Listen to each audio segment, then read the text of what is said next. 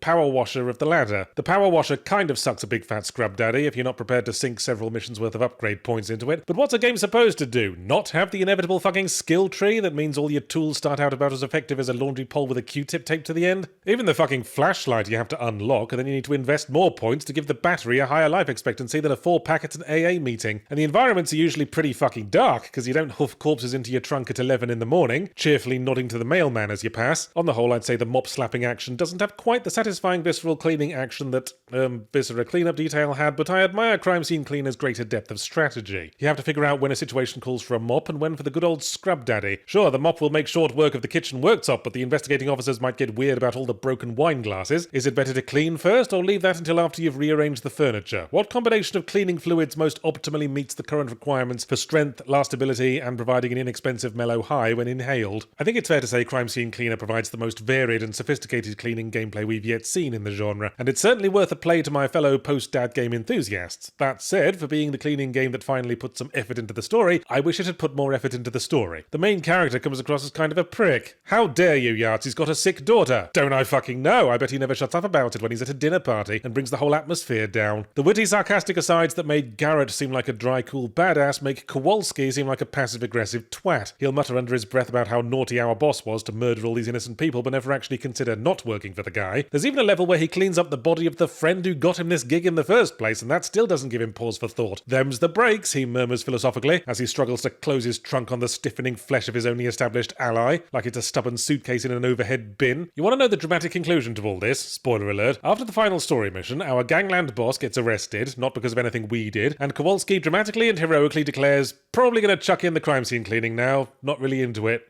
That's it? Where's the consequence? Where's the lessons learned? Besides, don't use a power washer to clean a crystal glassware cabinet. What about the daughter's treatment? And how will she feel about what you did to pay for it? And what about every other underworld figure who still has your email address, dumbass? What, you think blocking them on Instagram is going to stop them nailing your dog's head to your front door? So not a fully positive takeaway. You know, I've brought this up before, but I still wonder why no one's thought of making a combined assassination and cleaning game. I feel like that would appeal to logistics-minded hitman-enjoying types. As well as waiting until the target is isolated, you'd also need to ensure they're not next to any soft furnishings and not arouse their suspicions following them around with 6 tarpaulins under your arm, and then make sure no witnesses interrupt you by putting a load of little orange cones around the floor. I mentioned this to my wife and she pointed out that the audience for badass assassination games and the audience for cleaning sims probably don't overlap as much as I think. Not many people want to see Agent 47 strap on a little headscarf and pinny, clicking open a pristine silver attaché case to reveal a fucking dustbuster. Like most British people, I'm a huge racist, so you might expect me to be leery about a new Souls-like from a Chinese developer based on ancient Chinese legends, legend, but you know what? I'm all for it if it means not having to play another fucking historical fantasy game based on Greek or Norse mythology. Or Greek then Norse mythology. Don't make that face at me, God of War. So what's Black Myth Wukong about, game science? Well, there's this monkey king, Sun Wukong, who, oh, not Journey to the fucking West again. What, was 16th century China so busy inventing fireworks it only had time to write one fucking book? Andy Serkis beat you to doing Journey to the West, and he lives in a fucking cave. Anyway, if you're not familiar with Journey to the West, Sun Wukong is this monkey dude who's so ridiculously overpowered, if he were a D&D character, you'd assume he was shagging the DM. He's immortal and can lift mountains and run like the wind and leap the largest plot holes in a single bound. None of which is of much use in the prologue to Black Myth Wukong, where he takes on the armies of heaven and ends up getting his banana-flavoured shit pushed in. We play as a young monkey 2,000 years later who's probably Wukong's reincarnation or something, and our job is to travel across the land collecting Wukong's 6 lost artifacts so he can be restored to full power, Castlevania 2 style. And that is officially the extent of the plot I understood. I didn't have the first fucking clue what was going on in the stories of each individual chapter. Why is a fat monk putting me in a little bag? Why am I now being aided by a little hairy pig who came out of a drum kit? I imagine it makes more sense if you are more familiar with Journey to the West or other Chinese myths. I was probably like a non-English person trying to jump into EastEnders from season 97. And honestly, I don't need context to appreciate the spectacle of twatting the absolute fuck out of a giant flaming bear, in the non-homosexual sense. So as I say, it's a Souls-like. Is it though, Yarts? I've been hearing there might be some dispute on that. Ugh, well, let's not get bogged down with semantic pedantry. Yes, you have an Estus flask equivalent, and yes, it refills at checkpoints, but it also respawn all the enemies, but it's not one big interconnected open world, and you don't lose anything when you die, making it a Category C Souls-like, Demon Souls variant subcategory 9. Of course, there's one thing that qualifies it as Souls-like above all else, and that's being pretty bloody hard. Not unreasonably so, at least not at first. I remember thinking early on, boy, I'm glad it's not falling back on the usual modern Souls-like strategy of having every boss just fucking spaz out at you like a washing up glove on the end of an industrial lathe, and then about 40 hours later, while fighting a fucking giant flaily-armed spider on 16 cappuccinos, I was thinking, well, that's several hundred eggs on my face. Still, even then the core combat wasn't quite as punishing as some of its contemporaries. You know how Sekiro was basically learn to parry the game? Wukong is learn to dodge the game, so I guess we know what's going to spark the next Sino-Japanese war. You don't even have a parry, actually. Maybe I should have said subcategory 9B. It's the old Dodge experience, Dodge City, east of Get the Fuck Away Junction, and home to a very profitable cheese industry, because the other half of combat is tipping the scales as much as possible with spells and superpowered attacks. The only reason you should be using the standard light attack is to build up one of your supercharged heavy attacks that hit like a middle-class tax burden. And there's literally a Bluey's magic xylophone spell that puts the target in timeout for a second while you have a little sippy and hang Christmas ornaments on their nose. So I never ran into any serious difficulty walls, and I appreciated that there was a lot of personality on display, the main character notwithstanding. They spend the whole fucking game practicing their brick wall impression. But the standard enemies are all colourful animal people who keep talking the kind of smack that's very amusing to cut off with a washing pole to the chops. And as I said, the boss fights are a highlight, even lacking the context for what we had done to earn the ire of the cast of Kung Fu Panda. They all had distinct personalities and subtly different motivations for wanting to pull our breakfast out through our nostrils, one agonising cornflake at a time. But, subtly shift tone of voice from grudging respect to weary sarcasm, the boss fights are the highlight in the sense that an illuminated marker boy would be the highlight of an ocean of expired gravy. White Mass of Gravy is a game, and thinking about it, this could apply to a lot of AAA games I've played, that I would have liked a hell of a lot more if it had stripped out everything but the boss fights. Maybe separated with a little animation of our monkey going up a tower like in Mortal Kombat. As it is, each chapter sprinkles the boss fights and relevant story moments across a vast map themed around one kind of terrain. Forest in Chapter 1, desert in Chapter 2, then snow, the usual Mario biome checklist, which seem to have been optimised for looking nice in screenshots rather than, you know, being interesting or intuitive to navigate. It's impossible to tell just from looking what rough terrain you can actually walk on, because there's more invisible walls than a STEM career path for women, and there's very little variety in the environments. I'd be having the idiosyncratic Souls-like experience where one frequently goes, oh god fucking damn it, I'm actually making progress. Now I need to walk back to the last checkpoint and find out what all the other paths led to. But the moment I do that, I look around for a moment and then go, I have no earthly fucking clue where this is anymore. I'm completely turned around and every path looks the same. It's like I'm trying to find my car at SFO long-term parking, just with not quite so many suspicious-looking hairy people hanging around. If game science were setting out to prove that the Chinese games industry can produce pointlessly overindulgent spectacles just as blatantly padded with copy-pasted filler as their contemporaries in the Western and Japanese AAA industries, then consider that point well and truly proven, I suppose. As for if I'd recommend Purple Helmet Wukong,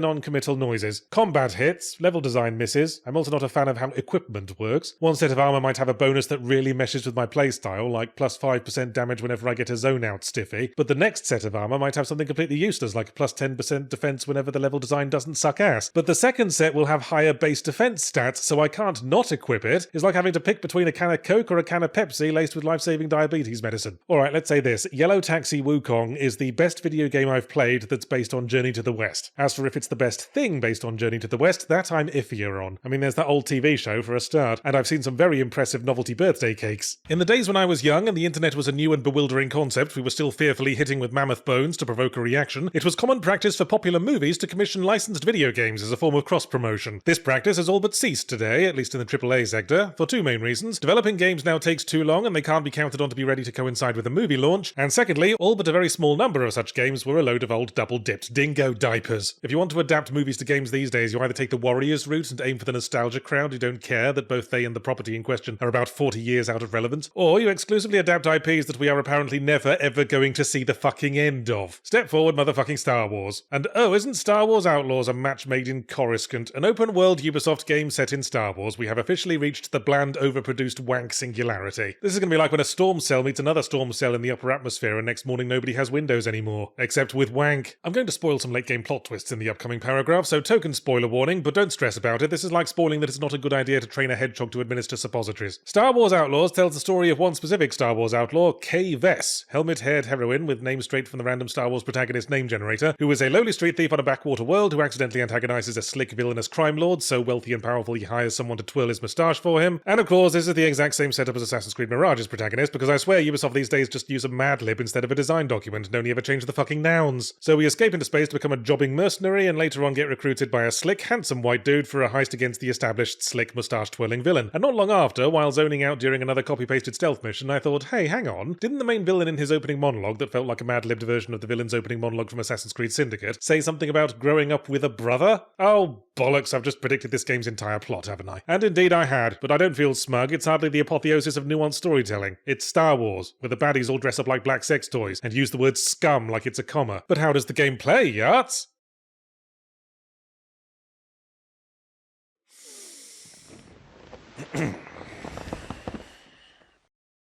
You fucking know how it plays.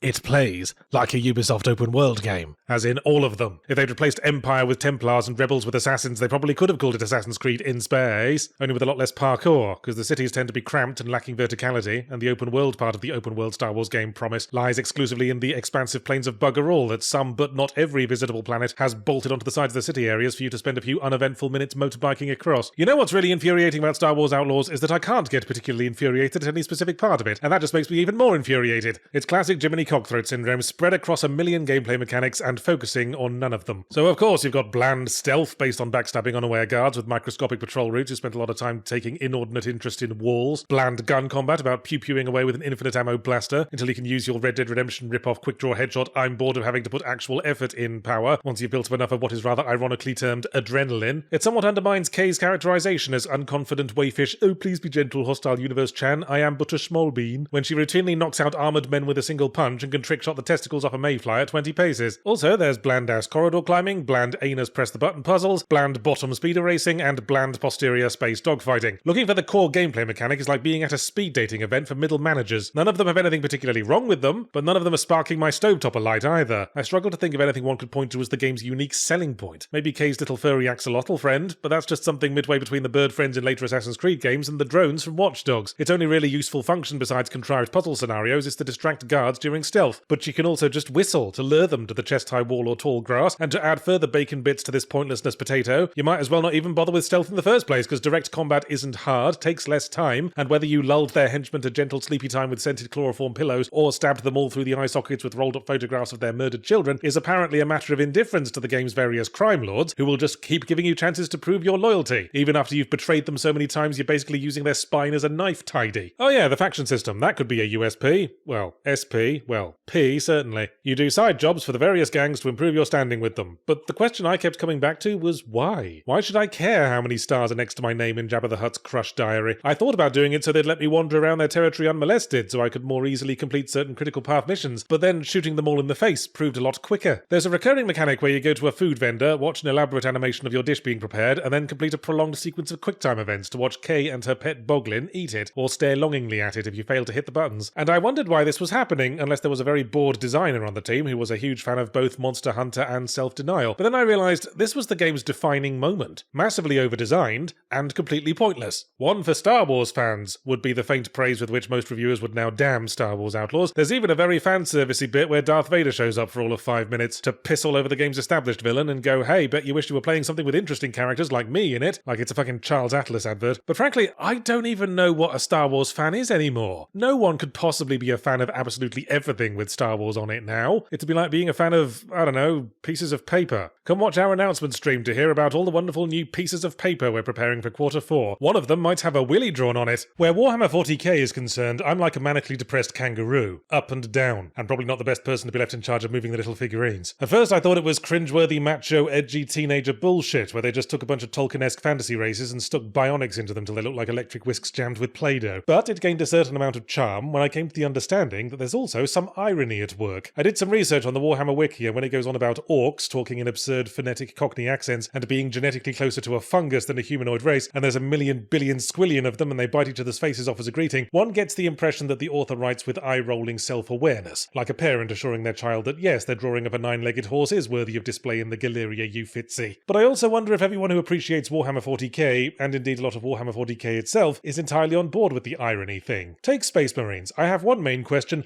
Am I supposed to think Space Marines are laughable or badass? On the one hand, they're a bunch of fanatically religious, emotionally stunted weirdos, proportioned like the Sugar Puff monster, all trussed up in their overly detailed big boy trousers and generally look like they stepped straight out of a drawing that a troubled teenage wargamer would scribble on the back of a school folder. But then we have games like Space Marine 2, where the main characters set their mouths into thin lines of determination, pull up their big boy trousers, and grimly murder a million billion insectoid reptile thingies against a variety of epic backgrounds. The main character, Titus, could go either way on the badass ridiculous spectrum. On the one hand, he seems to be presented with an entirely straight face, all honour and duty and trousers, but then he takes his helmet off in the prologue and I immediately snort laughed at his dad haircut that makes him look like a roided up Kevin Spacey. Then he spends the whole story campaign just radiating angry dad energy, playing off one of his sidekicks, who I think is supposed to be the Space Marine equivalent of a brash young pretty boy, because his face only somewhat resembles a partially assembled jigsaw puzzle. Anyway, Space Marine 2 is a third-person shooter, and spoiler warning, the sequel to Space Marine 1. In Space Marine 1, you were mainly fighting orcs, and in Space Marine 2, you've moved on to Tyranids, sort of the result of Geiger's alien spending too much time in the gentleman's toilets outside Left 4 Dead's house. And thank goodness, if Titus had had to spend any more time fighting orcs, there might have been a dangerous amount of personality in the game. The main selling point of Space Marine 2, in this age of endemic Souls-likes, open worlds and live service gear grinding bullshit, is that, big boy trousers aside, it's refreshingly straightforward. Enemies come at you, and you shoot them, with one of about 19 different rifles that I had tremendous difficulty telling apart. I'd load myself out with a bolt rifle, and then run into a weapon crate mid-mission going, would you like to switch to a bolt carbine, a heavy bolt carbine, or a heavy instigator bolt carbine rifle? I don't fucking know! This is like going out to dinner with wine snobs. What do I think of the red? It doesn't taste like cyanide, and it's making me feel inordinately confident, so I'd say it's doing its job. And Space Marine 2 is doing its job as well, if its job is to be visually spectacular. I fondly remember a couple of occasions where I'd be in ruined, ridiculously huge industrial facility number 5012, and in the distance I'd see hordes of Tyranids stampeding across the hills of the skybox, and think, gosh, that's impressive. Wait, why do those Tyranids look like they're running straight towards me? Oh shit, that's not a skybox, that's not a skybox at all! And now they're climbing up each other to get to me like the zombies in that one film no one remembers, and now my big boy trousers are brimming with insecure macho urine. I've heard many correspondents laud Space Marine 2 for evoking the spirit of the Xbox 360 era of shooters, but while it is a linear series of arena fights with more shades of brown than an infrequently changed incontinence pad, and our main character does look like the midpoint between a fully armoured medieval knight and the Michelin Man, the combat system is as much melee as gun-focused, complete with the now inevitable timed parry, fat lot of good though it is when you're being swarmed by 300 Tyranids, taking it in turns to treat your armour like a great big screaming advent calendar. The other thing that makes it reminiscent of the 360 era is the surprisingly brief main campaign. Or is it? There's actually a separate co-op story mode where you play as an ancillary team of equally big boy trousered fellas doing side objectives in parallel to what Titus is doing in the main story, but it's only a co-op mode in the sense that you're not allowed to park in the bike lane. Maybe, but I'm going to anyway, and if you just play the co-op mode by yourself with 2 bots, then it's essentially another single player campaign, a more grindy and repetitive one. But you know what, considering that I said Black Myth Wukong would have been better if it had just been boss fights back to back, and that most AAA story campaigns these days would seriously benefit from editing themselves down to a conservative 100 billion hours, I'm on board with cutting down the main campaign to the important bits and leaving all the grindy in-between gameplay off to the side where it doesn't have to bother me. It's like cutting the fatty bits off my steak. I appreciate that because I don't like the fatty bits, but I know some people do, so I'll leave them on the plate for such vile maggoty perverts to do whatever it is they need for their sick gratification. Having said that, perhaps a little too much was thrown to the perverts. I mentioned that I enjoyed the relentless spectacle of fighting Tyranids, but that whole aspect of the story abruptly ends about halfway through the game when all the Tyranids just drop dead mid-mission, and someone goes, "Hooray, one of the teams in the co-op campaign just killed the Tyrannid Queen," or whatever. And a significant boss fight resolving what has been the major threat for the entire story up to this point is not what I would call a fatty bit of steak to be cut off for someone else. I wanted that. This is more a girlfriend taking one too many fries situation. Further embittering the pill, we then spend the rest of the game mostly fighting fucking Chaos Space Marines. Yeah, I probably would complain if it had just been Tyranids from start to finish with no enemy variety, but now everyone on the battlefield is dressed like a children's play structure in Chernobyl, and I keep accidentally shooting the wrong dudes. In summary, there's a lot one can appreciate in Space Marine 2's simplicity. In gameplay, I mean. The plot hinges a little too much on prior knowledge of the last game and Warhammer 40k lore in general. On 2 occasions near the end, someone dramatically walks in or takes their helmet off, and I had to awkwardly bluff my way through recognizing them. Oh wow, what a reveal. Another big chonky dude who looks like Julius Caesar being played by a concrete mixer. Hey, who remembers PlayStation All-Stars Battle Royale? Oh Jesus, sorry, I should have given you more warning. Here, use this bucket to collect your spontaneously projected vomit. Basically, someone high up at Sony, probably dressed like Emperor Palpatine, looked at the success of Nintendo Smash Bros. Games and said, "Hey, we've got a bunch of exclusive IPs as well. Why don't we make a game like that?" And then one of their minions with a hunchback and a Peter Lorre voice said, "Yes, master, it's just that 1, Nintendo have a much wider and more diverse range of characters, and about half the cast of our game is just going to be realistically proportioned white dudes, and 2, Nintendo have this inbuilt one big happy clappy family dynamic that we can't really replicate because we're evil, emotionless corporate shitheads, and any attempt we make is going to have a strong vibe of forced bonhomie, akin to one of those face-saving family photo shoots politicians do after they get caught with a male prostitute in a dollar store bathroom, at which point the Sony higher-ups zoned back in and said, "So what you're saying is we need to rip off a different Nintendo game." And that, I assume, is the process that led us to Astrobot. Astrobot is a new PS5 exclusive, which is rather unusual in this day and age in that it's a mascot platformer, and most of those went the way of Betamax in the 32-bit era. A mascot platformer in about the most blatant sense as well, in that it's literally about a little Sony mascot piloting a giant sentient PS5 through space, who gets antagonized by a generically evil big green alien who is presumably still very mad about lack of retail availability. And so we have to go through a bunch of platforming levels reassembling the PS5's components and rescuing a whole bunch of other little robots, about half of whom are cosplaying as characters from PlayStation games. So for example, in one level we might find a little robot dressed like Ellie from The Last of Us, and once rescued they hang around in the home base mimicking some iconic action made by Ellie, such as stabbing a heavily pregnant woman to death. The characters are always referred to by coy nicknames, and the games they're from are never identified, which on the one hand let me flex my know-it-all gaming insider stiffy by identifying the more obscure references like Vib Ribbon and Incredible Crisis, but on reflection I wonder if this might have been a legal necessity. Sony's tacit claim of ownership is a bit questionable on some of these. A bot dressed like Lara Croft, a bot dressed like Ryu from Street Fighter, and then of course there's the entire game being dressed like Super Mario Galaxy. And there it fucking is. Sing the Sony fanboys. Another biased reviewer dismissing it as a Mario Galaxy ripoff.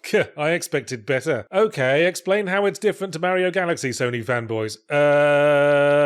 Downvote. Look, let me put my memory cards on the table, okay? Astrobot is a very good game. Shocked scream, all heads turn, someone drops a glass. It seems to be a rare case of something actually benefiting from corporate backing, in that it spent all the money that got pumped into it hiring world-class talented people who know what the fuck they're doing, not paying for the executive producer's 3 forced abortions. It's a highly polished, fun, frolicsome platformer with intuitive controls, varied gameplay fueled by different traversal methods, pitch-perfect sound and music design, and highly advanced graphics tech, to the point that there were moments when even a jaded, malicious patch of embittered dungeon slime like myself could occasionally go, "Gosh, that's actually rather impressive, splurp splurp." I went out of my way to rescue every single bot in the game, partly because I was just plain having fun, partly to see if there was one dressed like James Sunderland, and yet, endemic fancy particle effects aside, the game comes across as terribly old-fashioned. Much like Mario Galaxy itself, it feels like it came right out of the middle of the Wii era, right down to the horrible controller gimmicks. Thankfully, the options menu let me turn off the motion control bollocks, but it couldn't do anything about the bits where I was expected to blow into the microphone, running the risk of someone coming into my office unannounced and finding me attempting to orally stimulate my electronics. Do we really need a refresher on this, Sony? Controller gimmicks do the opposite of immersion. They put a glowing highlight on the fact that I am not an adorable squeaky robot saving the day. I'm a twat in a very cluttered office holding a massively overscoped lump of plastic. But that really is my only issue gameplay-wise. I might even like it more than Mario Galaxy. The jumping physics aren't as nuanced, but at least you don't spend the whole time having to listen to Charles Martinet making noises like he's getting rhythmically bollock stomped. Oh my god, Yahtzee liked it. There's finally a reason to buy a PS5. Alert the guard. Prep the parade horses. Hang on. Certain thoughts were nagging me about Astrobot. There's no escaping the fact that this is a fairly blatantly masturbatory exercise on Sony's part. I mean, it's a game depicting a literal physical PS5 as a magical box of dreams, in which every past and present contact in Sony's Rolodex is forced to come out and take a selfie with it. And hey, I'm not one to judge someone else for being masturbatory, not without pangs of early onset arthritis in my one good wrist, but I wonder about the effectiveness of this as a marketing exercise. The overall statement, "Hey, isn't the PS5 great? It's got games like this one primarily about how the PS5 is great," strikes me as a bit of a circular argument, and Astrobot did one thing for which I can never forgive it. It made me Maker spreadsheet. I know, I'm going to have to go back into therapy now. Having compiled some data and checked through the PSN online store, I can now drop the following fact bomb. Of the roughly 101 individual game IPs referenced in Astrobot, 20% of them, fully 1/5, cannot be bought or played on the PS5 in any form. A vast majority of the remainder are only playable thanks to PS4 backwards compatibility. You want to know how many of the referenced games strictly need a PS5 to play? Two games. One game for every testicle in Sony's boardroom. Oh, hang on, I forgot Returnal's on Steam now. One game. Half a game per bollock. Astrobot is good fun, but it's a celebration of Sony's past, not its present. I mean, what's to celebrate? You gonna add any little bots dressed like Concord characters anytime soon? Probably not, because they'd look like total bellends, but that's besides the point. It's not gonna change the PS5 status in my house as mostly a dust-gathering machine, grudgingly brought out for an exclusive every 6 months or so, with Xbox having switched to making what amount to gaming PCs that don't come with keyboards, and Nintendo forever in its little bubble, contentedly smashing its toys together in what's basically a handheld with a loft conversion. Sony are in the slightly sad position of trying to keep the console war going in the cutting-edge tech sector when no one else has bothered to show up. It's gotta feel like a fucking hollow victory, but if they're gonna throw themselves a victory party, we might as well enjoy it. It's a fun party. Come along, have some good food, listen to the band, catch up with old friends. Just make sure you leave before someone completely kills the mood by asking Cole McGrath bot what he's up to these days.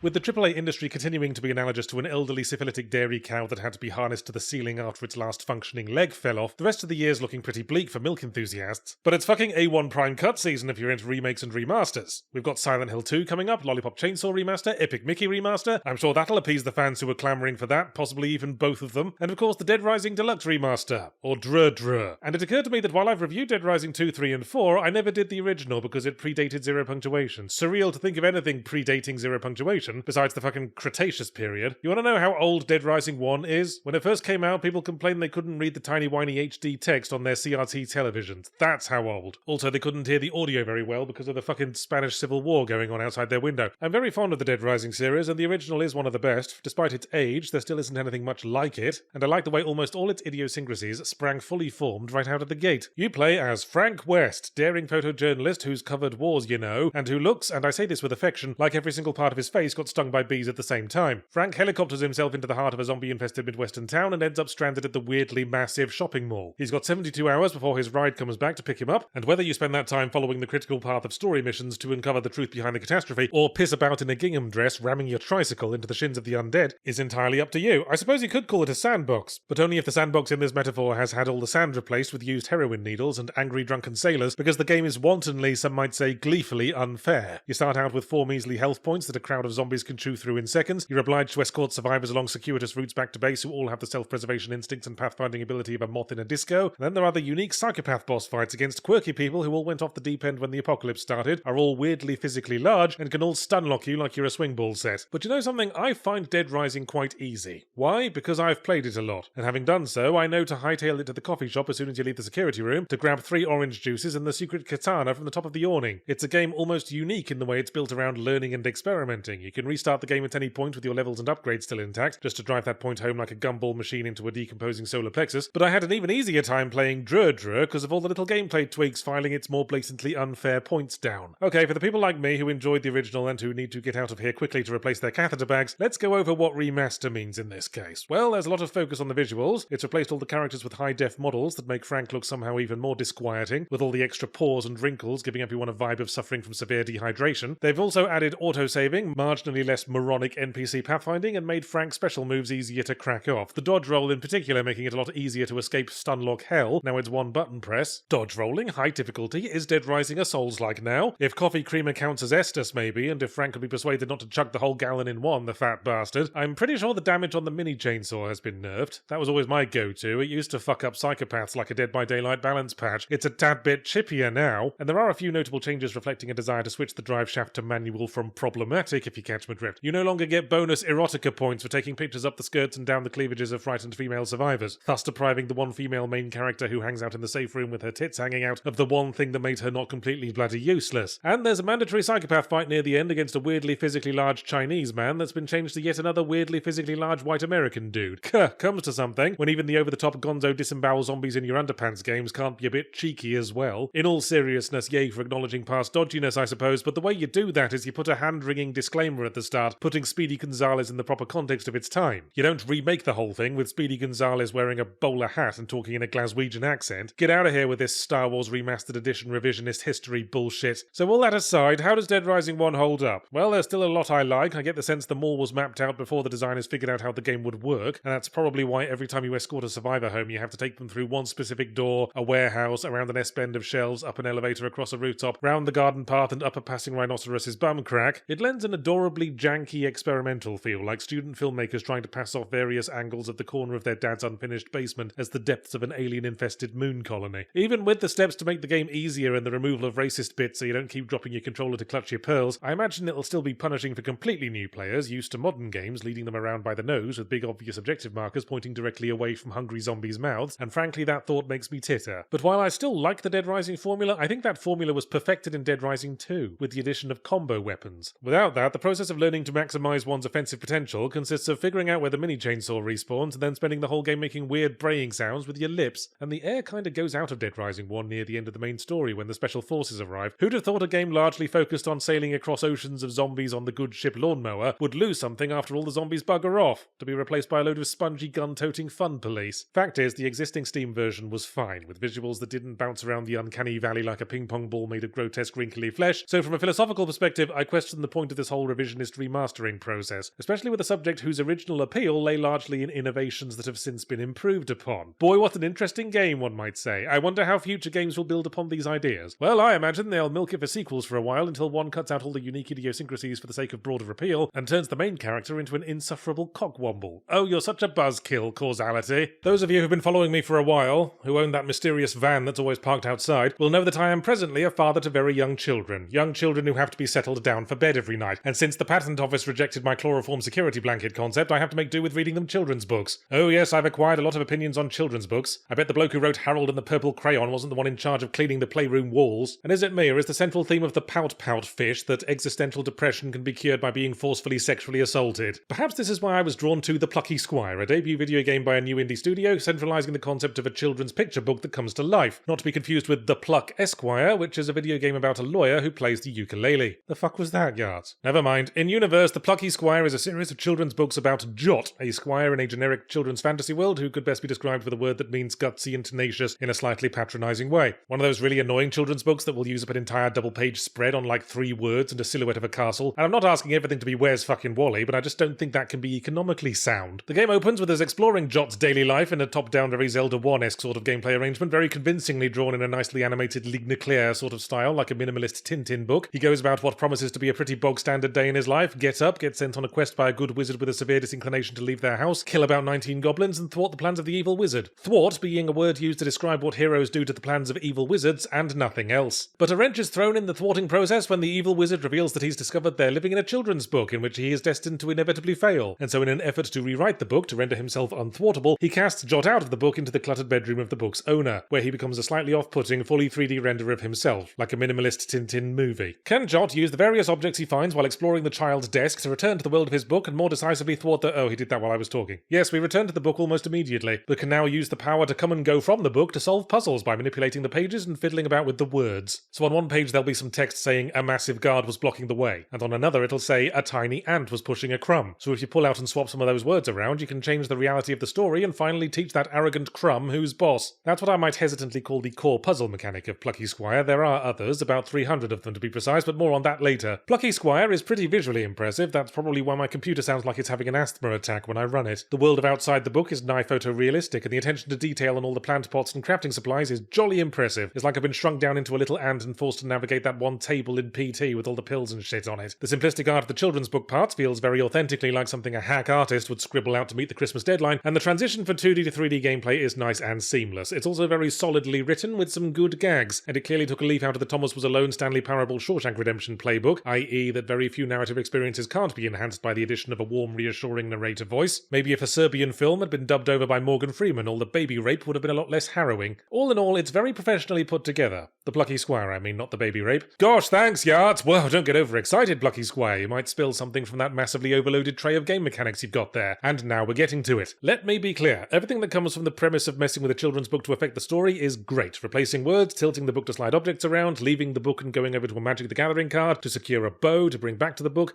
all on theme. What's not on theme is when you bring the bow back and play a shooting minigame entirely unlike the core gameplay up to that point, or the one boss fight where you play Super Punch-Out, or the one where you play Dr. Mario, or the one that's a rhythm game akin to those Rhythm Heaven games the WarioWare devs used to make, or the mandatory stealth puzzle section that goes on too long. To use the standard unit of banal time wasting, it's about 5 TikToks. And what has any of this got to do with children's books? Some of these minigames crop up when members of Jot's entourage of support NPCs are given moments to shine, after which they go, "I have completed my story arc, now I will join you in standard combat." And it's presented as significant, but it's fucking Zelda 1 combat. I never needed any help with it, and all they proceed to do is run around being annoying. It's like when my kids insist on helping me make banana bread and just proceed to get in the way and eat all the flour. The whole game culminates in a final boss fight outside the book, in which we strap on a jetpack and play fucking Space Harrier against a giant alien butterfly. Again, nothing to do with anything that's been set up, story or gameplay-wise. I was waiting for the book's owner to walk into the room and anticlimactically end things with a fly swatter. God knows I'm not saying a game can't have variety. The insipid Zelda 1 style poking at sushi ingredients with a cocktail stick combat probably needs some, but it doesn't leave room for the game's interesting mechanics to breathe. The swapping words around puzzle will occasionally, if you're lucky, involve having to get words from previous pages in the same chapter, and that's as complex as it gets. How about letting us leave the book and steal words from other nearby books? Like grab a few words from a copy of 50 Shades of Grey and use them to embarrass someone to death. I might slightly meanly call Plucky Squire a game with a bad case of first game syndrome. So excited to be here and to show you all its ideas, like a child wanting to take you to their room and show you their SpongeBob pillowcase, fittingly enough. Keen to show off all the different mini-games it knows how to make and reference all the old games that have influenced it. And the end result is a game that is fun and competently assembled, but which is spread too thin to reach its full potential. It's like a rock song that never kicks in properly. A sensual massage that has to end disappointingly when there isn't a spare power socket for the buggery drill. Metaphor ReFantazio, I think that's how you pronounce that, is a brand new IP from the Persona devs. At last, they must have cried. We're free of churning out JRPG Life Simulator hybrids. Let's finally pursue our dream of making a JRPG Life Simulator hybrid that's called something different.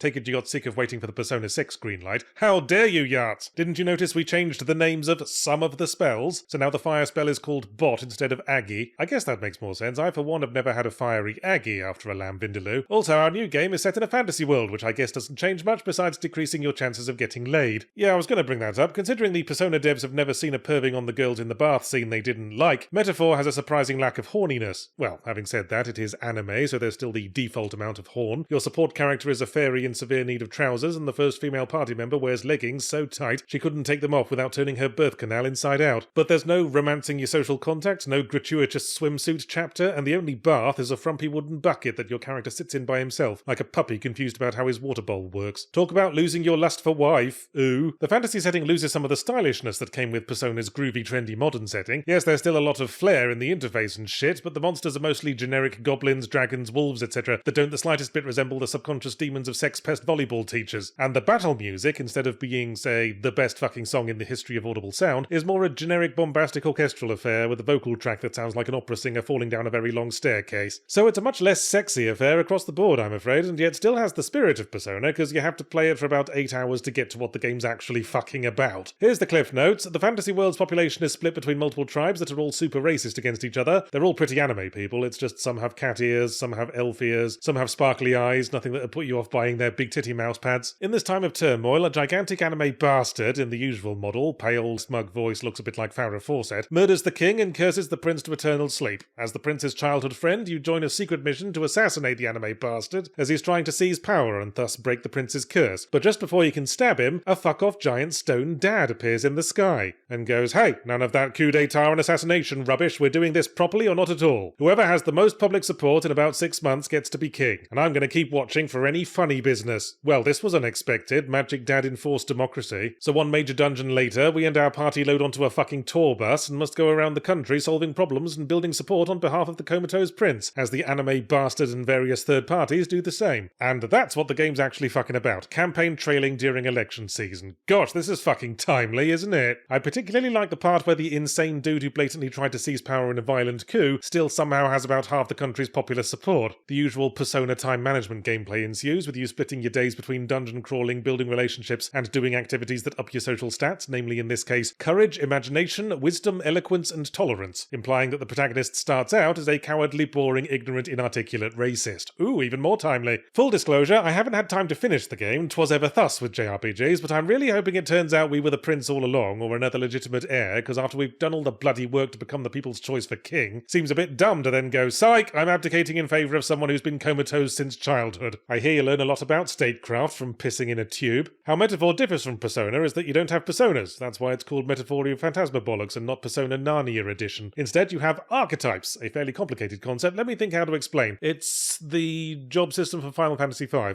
Oh, less complicated than I thought, actually. Every character you can befriend in your chaste, unsexy way is associated with a class that can be assigned to your party members. The warrior, the mage, the ice cream salesman, etc. The more experience they gain in that role, and the more you befriend the associated character, the more skills they acquire. Gosh, with 4 such versatile party members, I'll be able to meet any challenge. Hey, why does my meeting table have 8 chairs? Yes, I question the necessity of all the reserve party members the story forces onto you, when with smart enough job swapping, all you need is 2 strength guys, 2 magic guys, and everyone else holds the coats. Like Persona, combat's all about ambushing and exploiting weaknesses. There's a real-time combat element, marginally. You have a basic attack and dodge while in dungeon exploring mode, and if you're fighting lower-level enemies, they'll just die right there, swiftly fading away as tacit apology for wasting your time. Everyone else, hit them and you're teleported to classic turn-based battle world with a little visual and orchestral orgasm. Take them by surprise in real-time mode, and the enemy starts with lower health, stunned, and with their trousers round their ankles. On the other hand, if they ambush you, you might as well leg it and try again, because again, like Persona, if a standard enemy ever lands a hit on you at all, you've already fucked up, and they'll swiftly bog you down with weakness exploits and status ailments before you can pull your trousers up. The monsters are noticeably lacking in variety, and the optional side quest dungeons are kinda samey as well. I say optional, you have to do them to keep you from getting under-leveled, and anyway, they're more interesting than sitting around the tour bus working on your bean-flicking stat. What makes Metaphor interesting is the emphasis on the road trip aspect. When you're planning to hit dungeons, you have to factor in travel time, so you don't arrive on a day when the weather is bad, and the enemies all have an extra narc on from the copy-pasted wolf pack smelling like wet dog. We also stop at natural beauty spots to grab postcards for stock proxy little sister character A, which I do like as world-stroke character building moments. Do I like Metaphor Randy Andy Pants generally? I guess so. I like Persona, and this feels like Persona, just with some of the gameplay wires crossed differently. But it's less stylish and falls back on the typical JRPG formula more. Fantasy setting, airships, here's the desert bit, here's the ocean journey bit, here's the tropical island bit. That gave me a laugh, because we meet this exotic tribe of islanders considered by the rest of the world to be incomprehensible savages, and they convey that in the English dub by giving them Welsh accents. Yeah, real fucking exotic guys. They're big on ritualistic human sacrifice in fucking Cardiff. Well, they are if you slag off the rugby team.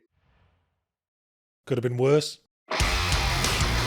Let's be serious, viewer. Why are you here? I already told you my opinion on this remake will be fucking useless to you. I've got too many nostalgic associations with the OG Silent Hill 2. I played it 90,000 times back when I still had all my hair, and probably at least once with my hand down my trousers. You might as well ask a dog for an objective review of Bacon. If you want an unbiased perspective, go find some credulous young person who never played the original and doesn't know Pyramid Head from Hanging Gardens of Babylon foot, and ask if they like the remake. I suspect a lot of what they like will be what was copied directly from the original. Story, monster design, environment design, music, ambient sound, all mostly Control-Seed. Character design as well, although Eddie now looks like Patton Oswalt midway through transforming into Slimer from Ghostbusters, and Angela looks like she's storing nuts in her cheeks for the winter. The opening prologue, forest hike, and cemetery cutscene are more or less recreated exactly, albeit now with a Resident Evil 4 style over-the-shoulder camera, which I'm not a fan of, because it removes that sense of emotional distance that was a big part of the original's vibe, and also makes it seem like I'm inordinately fixated on James Sunderland's bottom. But in that moment I thought, hell, if all Bloober Team are doing is recreating Silent Hill 2 shot for shot with modern graphics and gameplay, then there are worse things. Lord knows since The Medium and Layers of Fear 2, I've trusted Bloober Team's original ideas as much as I'd trust Michael J. Fox to transport a wedding cake. But then I reached the end of the opening hike where I found a locked gate and a key hunt puzzle in a nearby garage, and that wasn't an original. Ruined forever. Table flip. Okay, let's be serious for realsies now. The guiding principle behind this remake seems to be take the original, jam the air pump from Dig Dug up the arse of each individual section, and pump till it's about 3 times longer. Every boss fight is 3 phases now. The labyrinth is now 3 labyrinths, and I fail to see the point unless it's to meet the modern standard AAA quota for useless fannying about. So the opening town section has you go through a brand new puzzle sequence where you have to find and glue a record back together and put it and a coin in a jukebox. Somehow I missed the coin in my initial sweep, so I found myself frustratedly double-checking the 19 cash registers I'd encountered thus far, and the eerie atmospheric experience of a lone man unwittingly descending into horror became me running up and down the street smashing windows and payphones with a big bit of wood, yelling, "You couldn't have just had a coin on you, James? Is this why you parked so far out of town, because you forgot to bring change for the meters?" Look, the OG wasn't above reproach. It had some dumb inventory puzzles too, but the solution was not to add more of the fuckers. The The remake even has a slightly cocky dig at one of the particularly dumb ones. You find a trapdoor and a horseshoe covered in melted wax, as if to say,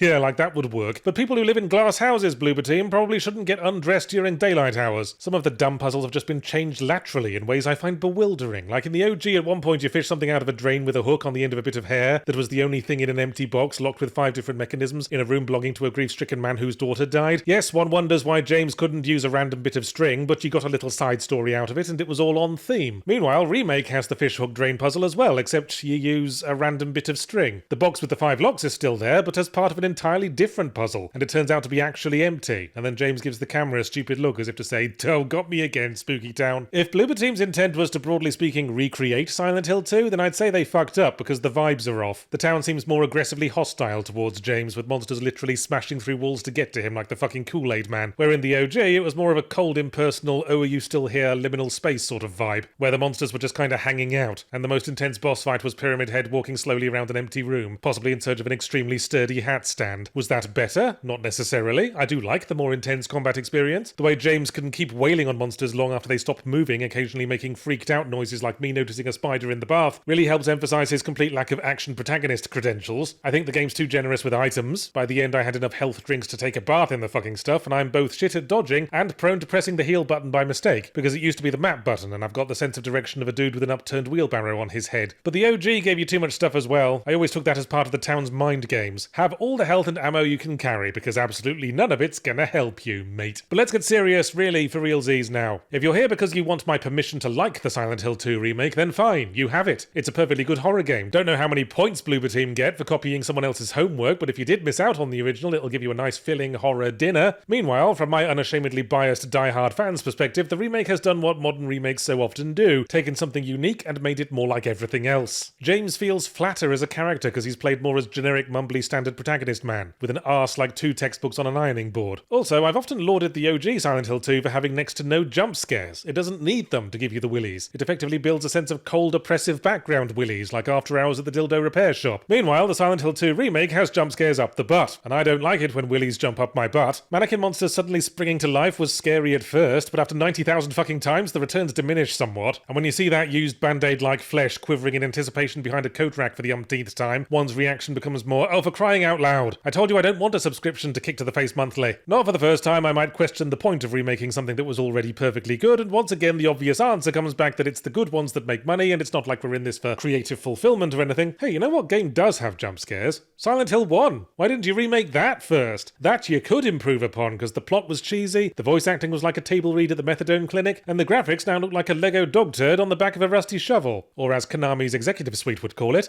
lunch. Is it me, or does Zelda Echoes of Wisdom sound like a dig? As in, we had a look in Zelda's ear, but all we found was some echoes of wisdom. Oh, come on, is that any way to mark this occasion? After all these years, finally, a Legend of Zelda game that's actually named after the character you play as. Although calling it Legend of Link would have been only fair, if you ask me. All those times Link pushed himself to his last heart container, saving the kingdom, only for some moony tart who spent most of the time sitting around scoffing French fancies to take all the credit. Competence would only get you so far if you're not willing to advocate for yourself, Link, mate. You'd get eaten alive in the tech industry. But anyway, yes, Echoes of Wisdom is a top-down Zelda game with the art style of the Link's Awakening remake, where everything looks like it came out of a Kinder Surprise, in which we play as Zelda battling the requisite evil cosmic darkness that has afflicted Hyrule because Link's busy off-screen, 100%ing the fishing minigame or whatever, and it's, well, frankly, it's not very good. In fact, I might go as far to say that it's bad, which is fucking awkward. Now I have to counter accusations of being both a Nintendo hater and a misogynist. My daughter likes Mario, and the other day she said, I love you, Daddy, thank you for not being a misogynist. The plot is, big purple cracks are appearing across Hyrule with evil designs in mind, purple being the standard colour for evil, thanks to its association with the Green Goblin's underpants. People are being sucked in and evil clones are being spat out. The king gets evil cloned and Zelda has to go on the run, cunningly disguising herself by putting up her hood, not taking her crown off, and introducing herself as Zelda to everyone she meets. She must travel across the land, solving each community's problems, which usually centre around a dirty great purple crack running through the chief's house. Zelda has to go in and complete a dungeon with the help of a bunch of holidaying loomers from Super Mario Galaxy. Pretty standard Zelda arrangement. You've got the volcano where the Gorons live, you've got the ocean where the Zora live, there's a snowy bit, there's a jungle bit, there's there's a couple of side activities helmed by NPCs with an enthusiasm for that activity, which can only be described as sexually charged. The central gimmick is the Echoes system. Zelda has the ability to copy things and spawn her own versions of them. I read somewhere that some of the core superpowers in Tears of the Kingdom started out as debugging tools, and that's exactly what this feels like as well. Like Princess Zelda figured out how to hack the level editor, especially when I'm constructing a suspension bridge out of beds because I can't be asked to deal with a platforming puzzle or mandatory stealth section. You can also copy and spawn monsters to aid you in combat, and by aid I mean do all the combat for you while you sit around doing your dailies. Zelda can't do combat herself. Well, she can use magic to transform into Link with a little musical jingle with the same energy as the Popeye the Sailor Man theme, but it doesn't last long and the magic's hard to come by, so most of the time you'll rely on spawning in bigger monsters. I think the point of severely limiting Zelda's ability to fight directly is to emphasize her status as an avatar of wisdom who solves problems in clever, indirect ways, but most of the time you only display as much wisdom as the British military did during the First World War, because I'd mostly just spawn a shield moblin, shove them into no man's land to enjoy their fleeting 3 seconds of consciousness before something kills them, and then immediately spawn in a replacement at zero cost. This all culminates in a final level in which the game forces Zelda to give up her ability to turn into Link so Link can have his sword back. Oh sure, be my guest, mate. I certainly don't resent all the side questing and resources I used up upgrading my magic bar and sword damage. Now, knock yourself out. Then Link literally fights the final boss for you. All you have to do is spawn monsters in to help him out and dodge the attacks. And how is one to interpret this other than the game saying, okay, you've had your fun pretending to be the hero, now go sit over there and try to avoid breaking a nail while the men take care of things. And having to fucking subcontract the combat wouldn't be so galling if the monsters you spawn could keep their head in the game, but if you're lucky they'll get one hit in and then forget what they were supposed to be doing because they've got the AI of the drummer from Chumbawamba. To say nothing of the fact that giving life to an endless stream of living beings so that they can immediately die to remove a mild inconvenience from the path of a privileged rich white lady is not something the game ever interrogates from an ethical perspective. I mean, Zelda would be in real trouble if the Octoroks ever thought to fucking unionize. It was the final boss thing that fully soured me to the game, I think, but I had a pretty good pucker going already. It was a lot of little things, like the way the menu for selecting echoes is a horizontal strip, which is fine until you've unlocked hundreds of the fuckers, and scrolling around looking for the one you want is like working in a zipper testing facility. But the broadest issue for me is that the game's economy is Zimbabwean in its fuckedness, which I guess makes sense in a game where I can shoot unlimited free beds out of my armpits. Every time I'd find a hidden chest or complete a side mission and get rewarded with rupees, I'd go, well, what the fuck am I supposed to spend this on? My main use for rupees was buying more accessory slots at the Great Fairy Fountain, and it wasn't long before I had as many slots as accessories that I'd found. The other thing chests like rewarding you with is smoothie ingredients. This is the cooking mechanic. You combine 2 ingredients to make a smoothie that restores health and affords other buffs. Fine. But the very first smoothies out of the very first ingredients I scraped out of a bin behind the starting castle all restored like 10-15 hearts when I still only had a maximum of 3. So for most of the game I was lugging around enough protein shakes to fully immerse Arnold Schwarzenegger, and the funniest part was I didn't even need them. Because if you spawn one of those infinite free beds and lie on it for 3 minutes, Zelda gets all her health back anyway. Again, hard not to read this as going easy on the little dainty-wainty girly whirl, but I'm not going to get mad at arguable misogyny when I can get much more turgidly mad at core game design that just doesn't bloody work. The ability to shoot free ladders out of your training bra suggests a game based around exploration, but a fucked economy means nothing has value, and there's nothing that can reward the exploration. I only found out you can ride horses after I'd already beaten the game, because the stables aren't on the critical path. You have to do a side quest to unlock it, and even when you do, the world isn't big enough nor the horses fast enough to make it worth the bother to spawn a carrot and wait for the prissy twats to show up, when you could be halfway there on another bed bridge by now. Or just fast travel, that's even easier till we teach the moblins how to hold up a sedan chair. Buck your ideas up, Dobbin. If I can't find a use for your lazy art, I know some low-rent British supermarkets that can, and not for rounding up the fucking trolleys. I have to admit I was surprised by Call of Duty Black Ops 6, because I didn't know there'd been a Black Ops 5. I remember Black Ops 4, I remember it expected us to pay full price for a game with no story campaign, and then I remember a sort of red mist coming down, and then I woke up in a Portaloo wearing a length of human intestine as a sock. Hang on, Yards, didn't you pledge to stop doing Call of Duty after the Modern Warfare remake, and didn't you skip laughing from the room as if the burdens of a generation had been lifted from your very soul? Well, A, while Modern Warfare games still reflect the washed-out masturbation fantasies of neocon armchair generals, the Black Ops campaigns have historically been more inclined to let the freak flag fly in interesting ways, and B, Black Ops 6 is set in the 90s, an era I actually remember from before the current age of shit, so I was hoping it'd add a pleasant nostalgic vibe and half-decent pop soundtrack to all the extra-legal foreigner torturing. And having played through the story, I gotta say, there's something weirdly off-brand about Black Ops 6. Yes, you do get to extra-legally torture a foreigner just once as a treat, and there's plenty of over-the-top shouty shootouts against clearly much poorer equipped enemies, but there's always a slightly apologetic air to it. I swear all I had to do was spray bullets vaguely in the direction of the dudes, and their heads popped with little festive bursts of red smoke to amuse the children. Also, the overarching story is about as low effort as this shit gets. We play as CIA operatives who discover a plot to take over the world by an evil, sing along if you know the words, private military corporation, who of course have mysteriously limitless funding and manpower and operate like fucking James Bond villains, and of course they've stolen a bioweapon that they are of course planning to drop on civilian targets, and of course they're being controlled by a secret mole within the CIA. Ooh, can I take a guess, Black Ops 6? Which of the only 2 established CIA higher-up characters could it be? The one that your allies keep suggesting might be the traitor, who was a bit of an asshole in his opening angry police chief "You're a loose cannon, Black Ops, hand over your badge and gun" scene? Or is it the one who's ostensibly on our side and been nothing but smiles and peach cobbler but has to stay at HQ for unclear reasons and takes a weirdly large amount of personal time off? No, I didn't drop a spoiler warning because I respect your fucking intelligence. But overarching story straight from the make-your-own Call of Duty plot paint-by-numbers kit aside, the odd thing about the campaign is I swear every mission came from a different fucking game. It starts with a standard Call of Duty committing war crimes in the Middle East adventure, but then switches to a stealthy assassination mission, not unheard of in the spunk gargle wee-wee realms. But next we left turn into a sort of hitman area where we infiltrate a political event trying to isolate a single target through a choice of mini-objectives where there's a nice Bill Clinton cameo, but sadly no opportunity to shoot him in the bell end and change the entire course of modern history. Then the game turns flat-out open world on us for a single chapter, not in a hugely elaborate way, more like a Helldivers 2 mission, 2 square miles of desert, 3 objectives to blow up, 10 or 11 bonus activities and 1 slightly bored Yahtzee Croshaw. Because it's all rather one note. The enemy presence gradually ramps up, but none of it makes it that much harder to creep in from an unexpected angle, glue a C4 to the target like a traffic cop dropping a parking ticket, and then creep back out again. Then the developers either got really bored or ran out of Ritalin-flavoured Rice Krispies, because next is a fucking sci-fi survival horror level, set in a disused research facility where we get a face full of scarecrow fear toxin and have to locate 4 key cards while fighting off undead horrors and mannequin monsters. We return to the real world just in time for an Ocean's 11-style casino heist and another wild spin on the wheel of emotional tones. The whole game culminates in the main villain having to go through a surreal nightmare world based on their subconscious mind, solving Silent Hill puzzles and fighting evil clones of themselves. Altogether, it feels like a game made by developers who would rather have been making literally anything but a Call of Duty game, and I guess that makes us of a like mind, because I didn't want to play one either. Oh, Yahtzee, are you starting to encroach upon a recommendation for Black Ops 6? Dare we dream? No, it's fucking moronic. The variety smorgasbord approach to game design means every individual element is throwaway and teaspoon shallow. The research facility level introduces this whole plot point where the main character is secretly a bioengineered super soldier or something, which had never come up before and doesn't really go anywhere. Also, you get a grappling hook for this level, which I'd normally appreciate, but it's only for this level and never again, and I find that offensive, frankly. It's like taking an animal conservationist to a circus to watch the dancing bear. The character focused on during the weird Psychonaut's mental journey level is one who's had all of about 10 minutes of screen time up to then, so we have to cram a tragic backstory, vision quest, and redemption arc into about half an hour of gameplay. Then, at the very end, we learn that the stock bad guys have planted the stock superweapon in the stock Capitol building, so I'm thinking, okay, gunfight in well-known location at the heart of American national identity. Guess bookending things with standard Call of Duty operating procedure is a good way to wrap things up. And the game goes, yes, I suppose it would have been. Anyway, the end. The bomb got defused off screen. Good job. Have you tried zombie mode? Actually, that's not quite the end. We have to have one last scene with asshole superior "You're a loose cannon" police chief dude. So he can go, I'm sorry, Black Ops, you were right all along. Thank you for saving the world from the evil rogue unaccountable branch of the CIA. Now, please form your own rogue unaccountable branch of the CIA and pinky promise not to turn evil this time. I'd have called it completely lacking in self-awareness, but the chapter with Bill Clinton ends with the main characters escaping from a police siege on a pair of American flag-decorated motorbikes that just happen to be there, fully gassed up and under a fucking spotlight, and that doesn't feel like something an unself-aware developer would do. Who did develop this game anyway? Treyarch, Yahtzee. Oh right, well, and Infinity Ward, yeah, and Raven Software, Sledgehammer Games, Demonware, High Moon Studios, and Activision Shanghai.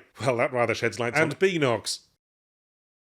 Well, that rather sheds light on the situation here. Clearly all 47 development teams worked on a different part of the game and weren't allowed to talk to each other. You know, I'm not too proud to admit I enjoyed bits of the Black Ops 6 campaign. I assume that was the point, to cater to as many disparate tastes as possible, but I'd have respected it more if it had picked a lane. I worry about your self-esteem, Call of Duty. You should try to be the best damn Call of Duty you can be, not a little bit of Hitman, Splinter Cell, Psychonauts, Payday 2, Control, and Helldivers. What are you, a fucking PlayStation demo disc? Well, I've already pissed off the Nintendo fans and the Call of Duty fans in the last 2 weeks. Let's go for the hat trick and do Sonic the Hedgehog as well. Let's see if I can encourage the drive-by fanboys to break my last 2 front windows. Sonic X Shadow Generations is a game highlighting both Sonic the Hedgehog, edgy teen woodland creature with angry eyes, and Shadow the Hedgehog, slightly edgier teen woodland creature with even angrier eyes, that Sega came up with after original Sonic's edginess wasn't quite hitting anymore, and American high school kids weren't being sent home enough for wearing his t-shirts. So Shadow is like Sonic, but he's dark and broody with the black and red colour scheme and carries a gun and wears rollerblades, the darkest and most broodiest of the traversal footwear because it's got the word blade in it. And it's all about as laughable as it sounds, even more so now Sonic Team apparently feel they need to make a gushing tribute to the depth and creativity of this character that literally any Sonic fan could have come up with by themselves, given some black and red markers, the back of a homework diary, and a few awkward high school years. I will of course be focusing on the Shadow Generations half of the experience offered, the rest is just a remaster of Sonic Generations, and I said all I needed to say in my original review of that back in... Get the fuck out of town, 2012? Man, I always think of Sonic Generations as a recent Sonic game. I mean, logically, a shamelessly nostalgic retread of a series would be something you do towards the end, when you're about ready to move to hospice hospice care. No, look at that, wikis don't lie. Sonic Lost World, Sonic Boom, Sonic Forces all came out after Generations did. Maybe I got confused because I assumed Sonic probably fucking wishes he'd gone into hospice care before those 3 came out. Anyway, as I say, it's the new game Shadow Generations I'm looking at, which has been bolted onto the side of this remaster in much the same way Bowser's Fury was bolted onto the re-release of Super Mario 3D World. And what fired my interest in reviewing this game was when I heard Shadow Generations takes an interesting open world approach to the gameplay established in the base game, much like Bowser's Fury did, thinking about it. Hang on, the title screen where you select the game is formatted exactly like how Bowser's Fury did it. Sonic, do you still think Mario is your main rival? That is so fucking adorable. Mario hasn't thought about you in fucking decades. Not since the last time you were at the Olympics together, and all that he thought was, Mamma mia, did somebody clean up a load of blue paint, turn the mop upside down and glue angry eyes to it? Anyway, much like Sonic Generations, Shadow Generations is a highlight reel of Shadow's previous appearances, and as could be expected, the result is a much shorter game, because he's only playable in like 3. But we do our best to pay off what plot was established in those, which was helpfully summarised for me in a video on the title menu. Apparently, Shadow was created to be the perfect life form. If it were me, I'd design the perfect life form to be tall enough to ride the roller coasters by one Dr. Robotnik. Not the same Robotnik as the established one, presumably a cousin or a contemporary, or at least someone who goes to the same moustache barber.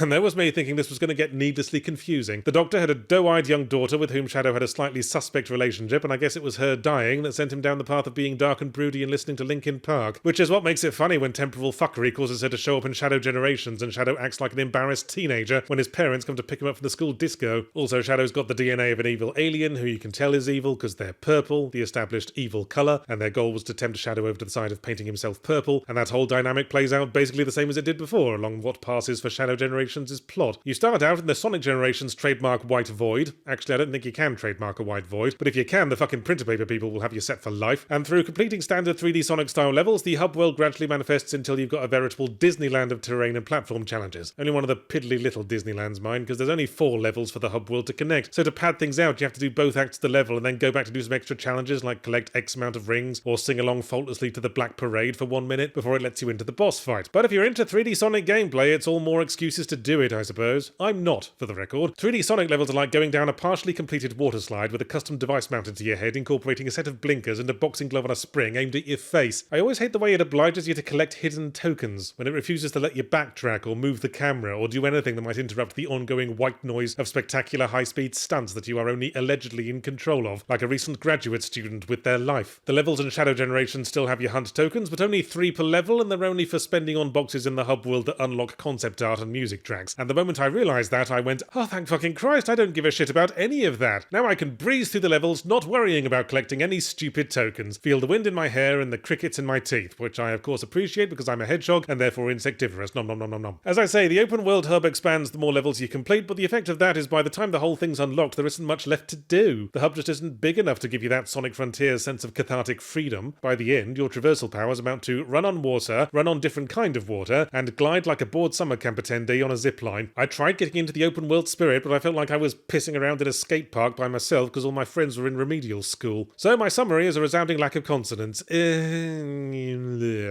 know, part of the evidence I have for Sonic Team not knowing what the fuck they're doing is that they never recognise Shadow as the profoundly easy target for mockery that he is, with his fucking Heelys and his fucking Batman voice. No, it's all straight faces and tragic backstories when he's around, isn't it? No good-natured ribbing from the less uptight characters asking to borrow his Cure albums. Why can't you be more like Sonic? He's upbeat, with his smiles and his jokes and his one-liners. Dear God, what am I saying? All's forgiven, Shadow. Pass the shoe polish. Dragon Age Veilguard. It certainly has been a dragging age since we last saw this franchise. Let's hope it doesn't fail hard, as certain parties prophesied from its first trailer, which was deeply magenta-tinged and all characters being introduced with Dutch angle freeze frames and smug looks to camera, like a cross between a hero shooter, a Cockney gangster film and a Lord of the Rings themed McDonald's Happy Meal campaign. And I suppose a lot of people felt that this was going against Dragon Age's established identity as, well, not that. I remember way back when dinosaurs ruled the earth, the first Dragon Age game was marketed as a dark fantasy. Ooh, take me seriously, mum. The elves and dwarves are all being racist, and the wizards are all undergoing treatment for self-harm. So the Veilguard trailer gave everyone that same cringy feeling one got at school assembly whenever a church group got onto stage in colourful t-shirts and started rapping about Jesus. But let's face it, Dragon Age has never had much of a consistent identity beyond BioWare's generic fantasy thing that isn't Mass Effect. And while Veilguard's slightly more cartoonish, exaggerated art style makes it feel more like a Fable game, and as such causes images of Peter Molyneux to intrude upon my mind's eye while I'm trying to jerk off to the love scenes, it has kind of licked the whole BioWare face issue. Effort seems to have gone into making conversations feel more expressive and animate and not just dead-eyed backing and forthing like your parents having sex. Keep this up, BioWare, and I'm officially renaming it to Bethesda face. Now let's work on making your dialogue less shit. Less is more, guys. What's that, yacht? Relentless verbal diarrhea is more. We agree. Have another glass. Anyway, Veilguard is yet another RPG struggling with the eternal dilemma of having full voice acting versus letting you enter your character's name, and uses the common strategy of asking you your name and then going, psych, no it isn't, your name's Rook. Rook is recruited by established series character Varric to stop a ritual to destroy the world, and predictably enough, shit goes a bit fucky, Varric gets stabbed, some evil elven gods escape from the Phantom Zone or whatever, and now it's up to us to go through the typical BioWare RPG motions. Assemble a team, save the world, pick a member of the team to knob. Not necessarily in that order. Oh, Varric doesn't die, by the way. I wonder if in some version of events he was supposed to, because certain other NPCs keep talking about avenging Varric and doing it for Varric, but he's fine. He's in the sickbay scoffing grapes being useless. So I don't know what we're avenging here. Bed sores, maybe. This is just the beginning of a general sense of shakiness about flagging aged very bland, like a budget self-assembled chair that you can assure yourself is firm as long as you never try to lean back in it. After the prologue, it goes from you getting knocked out while fucking up the ritual to you waking up in a secret Power Rangers headquarters in a pocket dimension, and the game going, oh hi, this is where you live now. Pick a bedroom and remember to launder the hand towels. And I feel like the story's skipped a few steps. Why is it on us to save the world? We're just some dude Varric hired for one job to hold the coats. Yes, we're partially to blame for the apocalypse, and we hear the voice of the less evil elven god now ahead, but that doesn't mean anyone else should take us seriously. If the voices in my head told me to set fire to my house, I still consider the fire brigade more qualified to deal with it. In the process of gathering our party and venturing forth, we visit various different lands and the factions that control them, and there's this one chief of Grey Wardens we're supposed to think is a complete asshat, because he takes one look at us and goes, I'm sorry, who the fuck are you? And why are you talking to me? But that was the one dude whose attitude made any fucking sense. The way everyone else immediately trusts you to rescue their villagers and assassinate their sworn enemies, it only works if you assume they know you're the protagonist of the game, like they notice the minimap and objective list dangling from the stick tied to your head. The shakiness also extends to the world itself. The way you have to fast travel everywhere makes everything feel small and disconnected. Shall we just start calling that Starfield syndrome? And the areas you go to, most of them feel like they designed a little labyrinth of cramped corridors, carved out one section of it for all the NPCs and shops and quest givers to live in, and randomly sprinkled combats and hidden treasures across the rest. So you leave the nice friendly elf village, turn two corners, and then be fighting monsters again with nary a velvet rope betwixt the two. In short, there's something very unreal about this magical dragons and wizards fantasy world. As for the core gameplay, you'll probably already know how you'll feel about it when I reveal that the two NPC party members that join you in battle don't have health bars. They just don't die, ever. Sort of makes one wonder why we're in charge. Maybe it's like the Sonic and Tails arrangement where we're just the one with the most self-esteem. We can order the party members to attack specific targets, but it hardly seems worth it. Combat usually turns into a chaotic free-for-all, and you'll be kept busy enough dodging your own fat arse out of the way of things. The only use for NPCs is to make them cast specific spells that combine with specific status ailments to do a big damage blast, and I feel like we could have achieved that by stealing their magic wand and scotch-taping it to our leg. Otherwise, it hardly seems to matter which NPCs you pick for your party unless you're really committed to nobbing one of them. So if you were keen on the strategic element of BioWare combat, then it's a bit of a wash, but it's generally fine if you're an antisocial narcissist like me who only cares about themselves, although I am annoyed that I'm still obliged to spend my party members' upgrade points and pick their equipment for them. Don't know why they leave that all to me. Maybe they've noticed my minimap as well. Combat gets very samey, since basically every enemy faction has the same units, Mr. Fast and Stabby, Mr. Big Shield, and Mr. Ranged Combat standing at the back being a massive prick all the time. Every now and again things are broken up with a tentpole story boss fight, but not often enough for my tastes, and even these are rather obnoxiously padded out. I'm thinking of one where you fight a dragon of age fame, and after you kill it, the villain goes, "Nuh-uh," brings it back to life and spawns a second one, which I wouldn't have minded, but the thing clearly wasn't designed to work in pairs. Stupid Burks kept clipping through each other, and I couldn't tell that one was getting its projectile attack ready, because the other one was in the way, noshing my reproductive organs. So in the end, I guess I can't recommend shagging Abe Vigoda. There's nothing particularly new or exciting on the story or gameplay level, and overall it's too flimsy and drawn out like a very tall person wearing a very short person's pyjamas. I just kind of stopped before the end, because I realised I didn't really give a shit if the Elven Gods took over the world. I was like Australia in World War II, when Japan was threatening to invade northern Queensland. If you can figure out what to do with it, then help yourself, guys. We only use it for twat storage. Mario and Luigi Brothership is the latest Mario RPG, not to be confused with Super Mario RPG that was on the SNES. The Mario and Luigi continuity began with Superstar Saga in 2003 and consists of Partners in Time, Bowser's Inside Story, Dream Team, and Paper Jam. The latter being a one-time crossover with the separate Paper Mario continuity of Mario RPGs, consisting of Paper Mario, Thousand Year Door, Super Paper Mario, Sticker Star, Color Splash, and Origami King. Got all that? Yes, the RPGs have become a particularly gnarled and twisted branch of the Mario tree, not one you'd want to attach a swing to unless you really hate your kids and secretly hope they hang themselves. Brothership is the first Mario & Luigi game on the Switch, and also the first to be developed by Acquire Corp after the developers of previous Mario & Luigi games Alpha Dream went defunct. Still with me? Well, we're not done. Now I have to try to briefly summarise the established backstory of the Mario & Luigi games that you need to know going into Brothership. Ready? Mario and Luigi are two funny Italian brothers. Oh, well that part was easy. Surprising amount of mileage in the concept, really. Man, if you woke up someone who'd been in a coma for 50 years and showed them the Mario Brothers and the Domino's logo and asked them to identify which was a pizza company and which was a gaming franchise, you'd probably blow their fucking minds. Brothership opens with Mario and Luigi getting teleported to a fantastic world of adventure. It's that sudden. They're literally just going about their day when the universe goes, oh shit, the game's starting, bam, portal to fantastic world of adventure. Remember to roll as you land. The world of adventure in question consists of a society of... Okay, you know how a lot of non-tentpole Nintendo games feel like they got their theming from a designer bereft of ideas glancing around at the objects on their workstation, and that's how we got shit like Sticker Star and Kirby's Epic Yarn? Well, apparently for Brothership, their gaze finally went off the crafting desk and fell upon the nearby wall, because the Mario Brothers find themselves tasked to save a race of sentient electrical outlet people. I know it sounds like I'm taking the piss, but that's what they are. Ever since Origami King unironically had a hole punch as a boss fight, the line between reality and piss take has only gotten blurrier, probably because of all the piss on it. Anyway, the homeland of the outlet people has been broken up into a bunch of floating islands, and our job is to reunite them by visiting each one and attaching them to the titular brothership via extension cord. There's this overarching theme of reunification that's more on the nose than a Blackhead strip, because the electrical cable-themed bad guys literally have a gun that makes people antisocial, but I don't think this is teaching our kids the right lesson about not plugging too many splitters into a single electrical socket. So you should know what to expect if you've played a previous Mario and Luigi adventure. Control M and L as they form the world's smallest conga line, solve platforming puzzles, get into turn-based battles that need more contextual button prompts than an absent-minded tailor. But it soon became clear that beyond the superficial, Brothership feels distinctly different to its predecessors. For one thing, the characters are now 3D modelled, and despite a manful effort to recreate the previous sprite animations in 3D, the characters have lost a certain expressiveness, and I'm a little weirded out by the fact that they added jiggle physics to Mario's tight little Mediterranean booty. There's also been some changes to the core gameplay in that you have less direct control of Luigi, where previously he only jumped when instructed, now he takes the initiative more often to keep up with his brother, which makes platforming easier most of the time, but harder when exactitude is called for, so it's more a lateral change than an improvement, like shifting to the other buttock halfway through a dull meeting. The other major new gameplay mechanic is that you unlock special plugs that give you advantages in combat, like extra damage to flying enemies, or ones wearing blue underpants. Sort of like the badge system from Paper Mario, but where they run out of juice and need time to recharge, so you're incentivized to experiment, and with a metaphorical surge protector interface to help sugarcoat the fact that the Mario Brothers probably have to stick these things up their bumholes. But it does very little to help what's always been the legacy problem with Mario and Luigi combat, and that's that it takes way too bloody long. Mario and Luigi looked at that nice elegant system from Paper Mario and Super Mario RPG, pressed the button right when the attack lands to do extra damage, and thought, hey, if we added 19 more button presses, our combat will be 19 times as elegant. So brush lightly against one fucking Goomba and you spend the next 5 minutes locked into a fight with 9 of the buggers, playing keepy uppy with Koopa shells for 8 button presses and getting kicked in the spaghetti and meatballs if you miss a single one. Why go through all the trouble of recreating the prolonged bros attacks from previous games in 3D and not take the opportunity to improve them? It's like laundering your underpants and then carefully reapplying all the cum stains. I suppose on that note, the main overarching issue with Brothership is that it mostly feels like going through motions we've motioned many times before. The plot, for example, features a new original support NPC who's always banging on about their beloved mentor who mysteriously vanished. And meanwhile, there's a new main villain who occasionally seems confused about things and wears a big collar and hat that hides their identity when viewed from behind. And I'm like, bitch, even if this wasn't the exact same twist from Super Paper Mario, it's still the kind of twist you could predict from looking at the screenshots at the back of the box.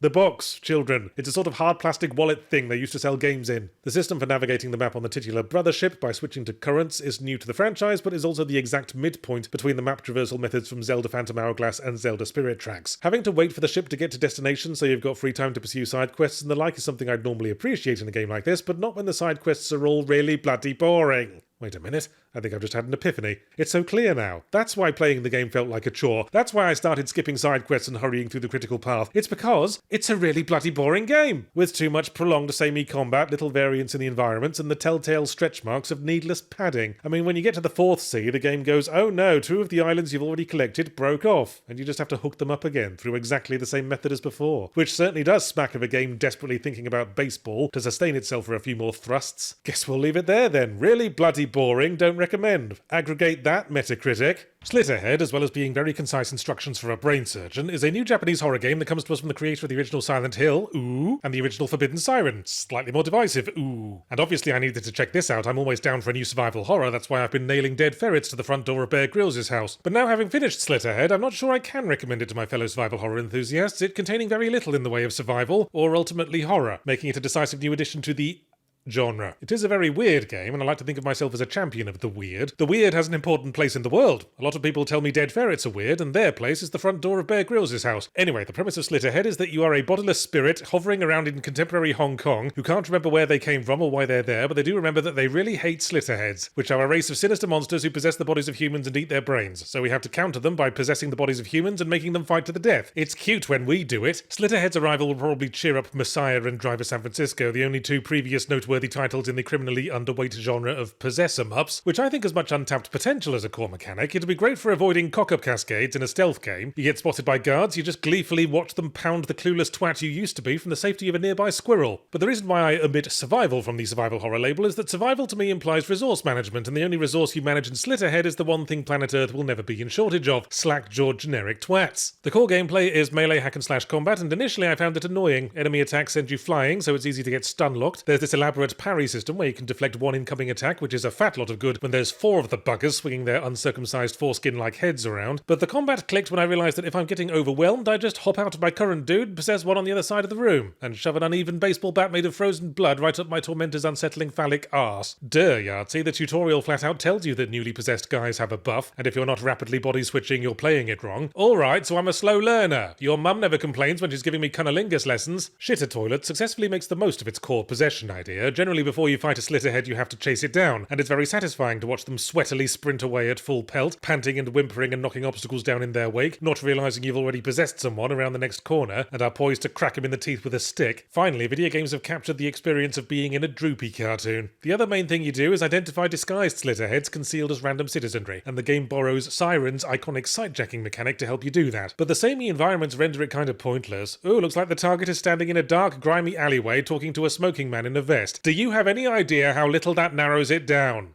.gif. Fortunately, there's also a dirty great visual effect on the screen pointing directly at the Slitterhead, so you don't need sight-jacking at all, turns out. Feels like it's more here as a nostalgic callback to a no longer relevant era, much like the concept of American exceptionalism. That aside, I guess I like the core gameplay. It evokes the unbridled creativity and bold experimental spirit of the PS2 era. Shame it brought everything else from back then with it as well. Janky design choices, weird dialogue system that's only 1% voiced, and all the rest of the time characters signal communication by making weird, breathy and faintly erotic grunting sounds, and everything looking like poo. The game has a mission-based structure where you alternate between conversations with the main characters that are little more than text dumps in fancy hats, and going to one of 3 or 4 different vaguely open-ended grimy urban levels to do more of the same shit as always. Probably chase a dude, probably fight one of those big praying mantis lads, and it smacks of trying to stretch as much runtime as possible out of a very small toy box. It fails as a horror game because it's not the least bit scary. I mean, it is gory, and obviously having your body taken over and used against your will to undermine humanity is conceptually horrifying, but I'd need to have some investment in humanity for that to work, and the humanity in this game feels more akin to a fungus or a form of precipitation. Since there need to be randos around for you to possess for the core gameplay to work, every time you enter combat, some just mysteriously spawn in around the arena. You can be confronting the final boss on a lonely midnight rooftop in the rain, and there'll still be 4 or 5 gormless twats milling about, like the last few gazelles who missed the stampede. The story starts out with a nice straightforward premise: Slitterheads bad people eat brainy, ooh scary, nasty, kill them all, then introduces a time loop element to explain why we keep having to repeat the missions. Still fine, I guess, but then the plot feels increasingly like a chicken pot pie got projectile vomited at the ceiling fan. Turns out some Slitterheads are good and are trying to coexist with humanity. Oh wait, no they're not, they were pretending. Wait, yes they are, there's a good one right there. Are we the bad guys now? Let's go to a fucking parallel universe and fight ourselves, and then come back and do it again but from the other side. Bored now, plane crash, everyone dies. What the fuck are you on about, Slitterhead? The plot centers around rarities, specific characters with special upgradable superpowers we can use while possessing them, and whom we bring along on all our missions, and there are several side ones we can unlock from doing certain optional objectives. Except every now and again the plot stops dead, sits down, sticks out its lower lip like a little toddler, and goes, I'm not continuing until you find all the optional characters. Well, they're not fucking optional then, are they? And I wouldn't mind, but most of these characters proceed to have bugger all importance to the plot. It's like if the Beatles held up a songwriting session to wait for Ringo to arrive. This is exactly the kind of thing Forbidden Siren did, actually, which is a game some people seem to like, but of this game's 2 spiritual predecessors, that's the one you want to be closer to? That's like turning down a lovely slice of cake in favour of rubbing your cheek on a bathroom floor. Stalker 2, Heart of Chernobyl is both an official new installment in the Stalker franchise and officially the moment I discovered they've changed the English spelling of Chernobyl, apparently. Give me a break, guys, I'm still getting my head around the Istanbul-Constantinople thing. It's been, holy chicken Kievs, Batman, 14 sodding years since the last game in this series. Apparently this one's been in development hell, thanks partly to the Ukrainian-Russian war and partly a general dwindling interest in watching soggy Eastern European people getting shot at on nature hikes. So here's what you need to know to catch up. Reality in the nuclear disaster exclusion zone surrounding Chernobyl went all wibbly-wobbly. A bunch of dirty people in gas masks went in to try to harness the power of the wibbly-wobbly, and mostly get killed when the mutated animals show up to rip out their wibbly wibbly wobblies. They split up into a bunch of factions, some hostile, some not, and good fucking luck telling them apart before you get into shooting range, unless you've got X-ray vision and can see that their identical gas masks and brown anoraks are full of knives and loaded guns instead of individually wrapped caramels and delighted puppies. Also, Stalker has dots between all the letters, so I think it's supposed to stand for something. Survivalist, twitchy assholes looting killed enemies regularly. I'll work on it. The plot is, you are Skiff, generic no-face first-person war veteran protagonist man, named after his father's favourite kind of flat-bottomed ocean-going vessel, whose apartment gets blown up by wibbly wobbliness despite not being in the exclusion zone. So he decides to rock up to the exclusion zone and complain to the manager. That much I understood. What I understood less was why his first course of action upon getting there is to set up a little electric tripod doodad at the behest of a random scientist and watch it go wibbly wobbly 3 times, unless he's triangulating the precise location of the manager he's going to complain to. It makes more sense in retrospect as you go through the plot. We're sort of in medias resing a bit. We're trying to put more wibbly wobblies into the anomalous artifact that blew up our house so that we can sell it for more and pay for a new kitchen remodel. Not exactly a heroic motivation, but it's enough to get you going and kick off the routine, explore the open world, take side gigs, dodge anomalies and mutants, sell lots of garbage to merchants and suck on a few sausages. Oh, and pick a faction to side with, I suppose. Not much of interest going on there. It's a pretty straight case of fascists versus nutters. But let's stop ignoring the large animal commonly associated with Ukraine in the room. Bear, perhaps? Yeah, let's go with bear. Stanley Tucci's agent likes caressing elderly relatives too is absolutely as janky as you've probably heard. The previous games were too, but I suspect standards have gotten higher in the last 14 years, in indirect proportion to our standards for political leadership. But at least in my experience, the game was only ever janky and not broken, if you see what I mean. It only bugged out in fun ways. Like there was a spent ammo magazine mysteriously floating in the air next to my gun for a while. But that was almost endearing. It was like a little companion, Clippy the ammo clip, popping up to ask if I need help writing a document. Oh, and at one point I was walking through the wilderness and there was a fucking mountain where it shouldn't have been, just sort of sitting there. But there was no collision attached to it, so it didn't stop me phasing right through and pressing onto base, with a new amusing story with which to break the ice with the weapons dealer. Voice acting in the English dub's pretty jank as well. Skiff's accent is on a bit of a walking tour of Europe with occasional long holidays in America. But again, in my personal experience, none of the jank in slightly terrible accents linguists couldn't endure repeatedly too made the game unplayable, just unimmersive, and there wasn't much chance of me getting really into the story anyway. Not when I'm spending most cutscenes going, sorry, which of the previously established Eastern European angry soldier dudes with potatoes for heads were you again? Understanding of the events of previous games seems to be important, which I find unfair given the 14-year gap. It'd be like only now trying to establish the Hot Tub Time Machine cinematic universe. Anyway, here's the core gameplay experience. Sprint through a grassy meadow, making braying sounds with your lips, get shot by bandits, die in 2 hits. Reload save, walk carefully through the same grassy meadow, ambush the bandits, kill them in 2 hits, which is only fair, I suppose. I did find it very hard to get through most combat situations without using enough health syringes to float my eyeballs on the stuff. And what is it with this game's obsession with bleeding? I'd get shot, get the bleeding status effect, duck into cover, apply a bandage, back into the fray, shot again, bleeding again. Is your objection that being fucking shot results in lingering debilitating injury, yards? It's called giving me an ounce of fucking leeway, asshole. Anyway, I also get the bleeding effect every time I accidentally lightly brush past some barbed wire. What, is Skiff a haemophile who's constantly windmilling both arms? Over time, I learned to weaponize the jank in my favour. When being attacked by wild animals, I just jump on top of a car and blue screen their tracking sensors. And despite the difficulty, I never seemed to be low on health items. Every time my stack got to 30-40 syringes and bandages apiece, I'd have to stop at a merchant and sell half of them, lest I be waddling around the exclusion zone with my camo trousers around my ankles. So I guess you could call that balance of a kind. But what ultimately condemns stupid Tony Abbott lingeringly kissing Enya's rectum too, is that I find it rather boring, frankly. I didn't see much point in taking side quests, because most of them are just run across a field and shoot some guys. And there's not much in the way of RPG-style character development besides finding better equipment. There's even odds an average side job would use up as much ammo and health as we'd acquire from doing it, so why bother? Yes, making your way across dangerous wilderness can be interesting, but we have to do it so much, and the scenery changes so little, it's easy to get bored and careless, and then blunder straight into an ambush or a radiation zone, or that one really hard-to-see anomaly that of course inflicts the bleeding status effect. Maybe the developers were haemophiles, in the literal definition of the word. I think Shania Twain and Linford Christie eating risotto too is one of those games I need to be in the right mood for, you know? Like if I want to have a long meditative hike across a big world, occasionally stopping to amuse myself navigating a combat encounter while putting on a Bear Grylls voice. This mutant bear could be very dangerous indeed, but if I duck inside this disused petrol station, I can fuck up its pathfinding AI and give myself a much needed opportunity to relax and drink some piss. Well, I've had my expectations confounded, but then people always expect from me being tall that I would have an at least average sized penis, so it's only fair. There were so many red flags on this game you'd think it had fallen to the communists. First, it comes out in mid-December, which is frequently a sign that the publisher at least has low expectations and are hoping to fling it out while everyone's distracted by holidays and then leg it to the car with their shit umbrellas up. Secondly, it's Indiana Jones, and the last Indiana Jones movie was 2 prolapsed bladders in a carrying case rated only for 1 prolapsed bladder. Much like a certain other Lucasfilm franchise that increasingly aptly rhymes with snores, shit Indiana Jones now outweighs good Indiana Jones, which consists of Raiders of the Lost Ark, Last Last Crusade and the less racist bits of Temple of Doom. I really expected Indiana Jones and the Great Circle to fizzle out on the world stage like an enthusiastic conductor's careless act of flatulence, so imagine my surprise when I played it and found it to be resoundingly okay, with Troy Baker doing a remarkably good impression of a young Harrison Ford, really nailing the way he always talked like his front teeth had been stuck together by a carelessly bitten toffee. I'm not going nuts for the game like some of my peers have. I would describe it as a case of doing very little new but everything right, like an unusually well put together plate of beans on toast. Worcestershire sauce and a little sprinkle of parmesan, that's what does it for me. Indiana Jones and the Circular Argument comes to us from Machine Games, who, after Wolfenstein Youngblood, had nowhere to go but up and a lot of sick they needed to launder out of the bedsheets. It's a first-person action-adventure stealth them up in a Dishonored-y sort of area that divides its time between bullying Nazis and solving remarkably functional puzzles and platforming challenges in ancient tombs. No territory that hasn't been thoroughly covered by the likes of Tomb Raider and Uncharted in the course of ripping off Indiana Jones, which I guess is only fair. The plot is, Indiana Jones wakes up one morning to find Tony Todd robbing his museum, and before he can tell him how much he enjoyed his work in the Final Destination films, he runs away, kicking off a global quest for an ancient secret that actually feels very convincingly like a classic Indiana Jones film, probably because it rips off half of them. You know how in The Last Crusade, Indy has to search for a Crusader's tomb while being hunted by a secret society trying to keep it under wraps in Venice? Well, the first bit of Great Circle involves searching for a Crusader's tomb while being hunted by a secret society trying to keep it under wraps in Rome. And you know how in Raiders, Indy infiltrates a Nazi dig site in Cairo to find the mystical staff of Ra? Well, now we infiltrate a Nazi dig site in Giza to find the mystical idol of Ra. I'd almost go as far to call this a soft adaptation, if such a thing exists, but I can't fault the game for sticking to a winning formula. Globetrotting, ancient tombs, magical realism, spunky, redoubtable love interest, punch a lot of Nazis in the face. It's a formula that adapts well to video games. I forgot to mention Fate of Atlantis back there when I was listing good Indiana Jones, so I'm bringing it up now in the hope of humiliating all the little twats who ran to the comment section before finishing the video. That was a point-and-click adventure, but turns out Indiana Jones also adapts remarkably well to stealth action gameplay. At least he does when I'm controlling him. I sneak through some hidden tunnels, poke my head up through the floor of the Nazi command post, look around, and see a dirty great Nazi sitting on the toilet, with whom I make startled eye contact over his copy of Fascist Dictator Monthly. Boy, this really does feel like I organically created a moment from an Indiana Jones film, I reflect, as I beat him to unconsciousness with the toilet brush. Combat has this deliberately scrappy improvisational feel with its use of ample disposable weaponry. If it's solid and at least a foot long, and not one of the turds I produce after binging on oatmeal flapjacks, then chances are you can pick it up and knock Nazis unconscious with it. You can also employ classic Indiana Jones fisticuffs, but that tends to be mashy and unsatisfying, and if the enemy Nazis have guns, don't even bother sticking around. Just employ classic Indiana Jones running away like a scared little girl tactics. All told, this is one of those games where it's fun and actually kind of on brand to fuck up. You don't feel bad about failing at stealth and having to start shooting because they're Nazis. Fuck them, kill as many as you like. Then really rub it in by eating all their biscuits. The game's hub-based and laid out in a series of mini open worlds full of secret collectibles, side quests, and hidden traversal paths, and one thing I particularly like is that the side quests all feel like they progress the central plot rather than distract from it. It's like stick to the critical path and you'll play through what feels like a classic indie film. Do all the side quests and you get the director's cut of the same indie film with all the deleted scenes put back in. And I'd recommend relishing the game while it lasts because the ending was disappointing. It's back to formula again, it's beat for beat the end of Raiders basically, and what passed for the final boss fight was just some fisticuffs with a twat. And as established, the fisticuffs absolutely aren't the game's strong point, especially when the twat has a bunch of new moves that changes the rules we've gotten used to. Would have been far more representative of the gameplay experience up to that point if the final showdown had taken the form of a desperate toilet brush fencing contest. In fact, now that I'm talking about it, Indiana Jones and the Circling of the Drain is a game with a great first act, but which struggles to keep the bar at that level, like a Cornish pasty where all the meat's been packed down one end. The first hub area in the Vatican is fucking great, full of things to do and see and secret paths I'd just be exploring randomly, trying not to make eye contact with Italian fascists, pass through a door, and wham, I'm in the actual Sistine fucking chapel. I've been tricked into learning something. The rest of the game's fine. The set pieces are PC, the evil Nazis are evil, the spunky redoubtable love interest is veritably brimming with redoubtable spunk, and Indy himself chews on his toffees with utmost consistency, but while the other hub areas such as Square Mile of Desert and Square Mile of Jungle merely do the job, the Vatican does the job, stays late after closing time, and leaves little hypoallergenic gift baskets on everybody's desks. Not that the rest of the game lacks for highlights, it's just, well, let's go back to turd analogies. Starts out with a transcendently satisfying initial release you've been holding in for the last 2 hours, then most of the rest of it is a business-like going through of the motions, as it were, with some little flare-ups of satisfaction as you tackle stubborn bits, and some pain right at the very end when you remember that morning you accidentally swallowed a horse chestnut. Well, Merry Christmas and a Happy New... Stop stalling with your asinine pleasantries, you massive twat! Put us out of our misery and tell us about some good games from 2024 that aren't arsing Astrobot. I know, right? I'm surprised the Game Awards even had time to give Hideo Kojima his customary kiss on the bell end, with all the time it was spending climbing up and down Astrobot's dick. Alright, fine. Without further ado, let's distract ourselves from Sony's autofellatio habits with the customary fully Ramblomatic top 5, bottom 5, and blandest 5 for the year 2024. Starting as always with 5th best, which is... oh, for Christ's sake.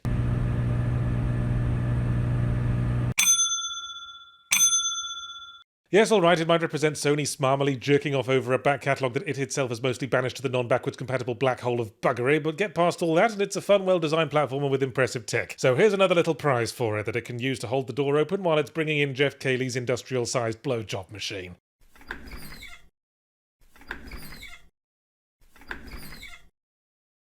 As always, games become shoo-ins for the bland list whenever I struggle to remember anything that happened in them, so here's Phantom Fury. Actually, I remember one thing. I remember a 90s-style wacky fun retro shooter trying to simultaneously be a 2000s-style chin-strokey depressing shooter and ending up a great big empty spunk bubble that doesn't belong anywhere, except in some spunk.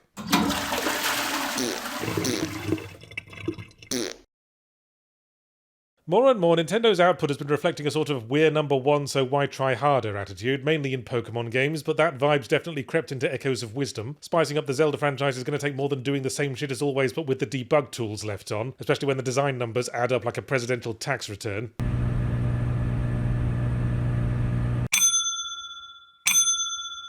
Concluding the yes, alright, the Game Awards get it right sometimes component of the top 5, metaphor refer to my previous email is a stylish Persona-adjacent fantasy romp, let down just a little by being a bit dry and a bit standard as far as JRPG settings go, angry democracy sky dad notwithstanding.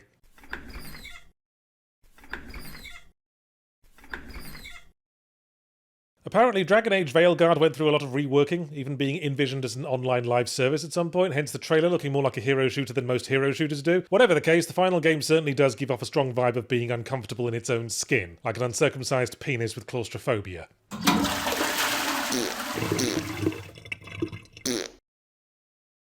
The more I think about Slitherhead, the less I like it in retrospect. Yes, it's got ideas and evokes the creativity golden age of the PS2 era, but I think even back then I'd have said the same thing about it. To wit, fighting the weirdly talkative praying mantis dude wasn't particularly scary or interesting the first 19 times you made me do it.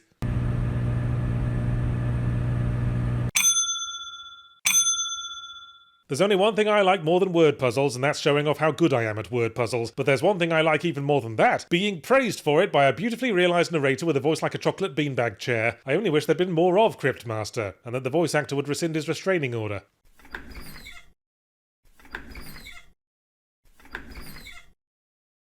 I was going to give Wuthering Waves a pass for the hot anime babes, but then I realised that a hot anime babe standing around being boring is worse than a drab character doing it because it's a waste of perfectly good booty shorts. I'd call it mind-numbingly, soul-crushingly repetitive and obtuse, but it's a gacha game, so it'd probably take that as a compliment for a job well done.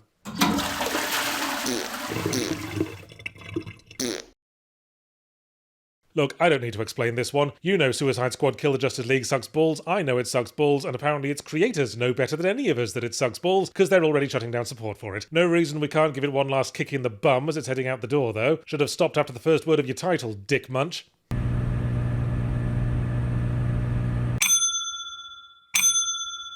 The big indie title fight for me this year was Best Souls-like where you play a cute animal, with the final round coming down to 9 Souls or another Crab's Treasure. Both good games, but Crabs has the edge for me because it didn't smash me over the head with excessive difficulty, and I understood everything that happened in the plot, and that certainly is innovative for a Souls-like.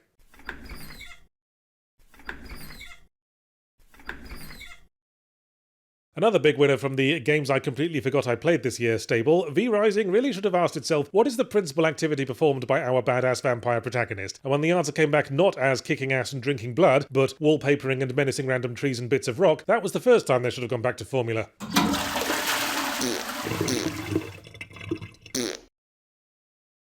Stripping the shitty Assassin's Creed part out of Assassin's Creed Black Flag to leave only the superlative pirating gameplay, how could you fuck that up? Well, Ubisoft will find a way, Jeff Goldblum voice. What you do is you make it a boring live service crafter and pare the gameplay down until it's basically a playing with toy boats in the bath simulator. Except you have to grind up popping bubbles for an hour before you're allowed to turn on the hot tap.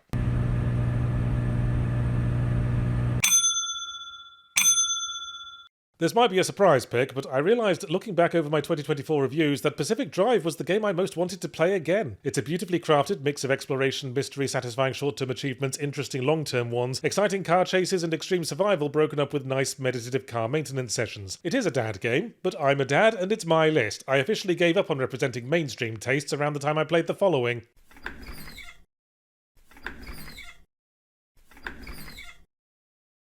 There was only ever going to be one winner in the Blandness competition, a boring, generic, unfocused Ubisoft open world game with the Star Wars license. That's like the perfect combination of bilateral jokers that send your point multipliers to the fucking moon. Ubisoft really are in the shit right now. Maybe this will be the catalyst that makes them restructure and become better people, and then take me away on a rainbow chariot to the land of sherbet blowjobs, because now I am fucking dreaming.